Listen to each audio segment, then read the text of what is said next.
এই ছেলেকেই বিয়ে করতে হবে। আমরা তো 50 লাখ টাকার দেনমোহর নিয়ে নিয়েছি, এখন তোমার এর সাথেই বিয়ে হয়েছে, আর তোমাকেই ওর খেয়াল রাখতে হবে। আমি এর সাথে থাকতে চাই না। ও খোদা, আমার জীবনটা একেবারে শেষ করে দিল। এই তো চলাফেরাও করতে পারে না, আর কোমাতে পড়ে আছে। সবাই মনে করে আমি বিয়েতে খুশি না, কিন্তু আমি অনেক খুশি। কারণ সে অনেক ধনী আর আমি পেতে যাচ্ছি অনেক টাকা। চলো মুখ খোলো, তোমার ব্রেকফাস্ট খাও। কই মুখ খুলছো না কেন? মনে হয় এভাবে খাওয়াতে হবে। উফ, কার সাথে আমার বিয়ে হলো? এমন করে কেউ খাবার খাওয়ায়? বস, আপনি আপনার বইয়ের থেকে লুকানোর জন্য এসব করছেন কেন? চুপ করো, তোমার মুখ চালানো বন্ধ করো আর এখানেই দাঁড়িয়ে থাকো। আচ্ছা, এখানে কি কোনো গিফট পাওয়া যাবে?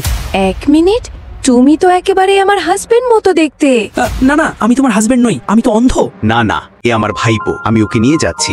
তুমি এখানেই থাকো, আমি একটু পানি নিয়ে আসছি। এটা আমার ভাই, কিন্তু এখন ও প্যারালাইজড, শ্বাস নেওয়ার মতো শক্তি নেই। ওর মৃত্যু যেন নিশ্চিত। আর জানিস কেন? কারণ ও মারা গেলেই পুরো সম্পত্তি আমার হাতে আসবে। এই জন্যই আমাকে ওর মুখটা অ্যাসিডে পুড়িয়ে দিতে হবে। থামো, ও আমার স্বামী, আর একজন স্ত্রীর জন্য স্বামীর প্রাণই তার পৃথিবী। ওকে রক্ষা করা আমার দায়িত্ব, আর সেই দায়িত্বের জন্য আমি শেষ নিঃশ্বাস পর্যন্ত লড়বো।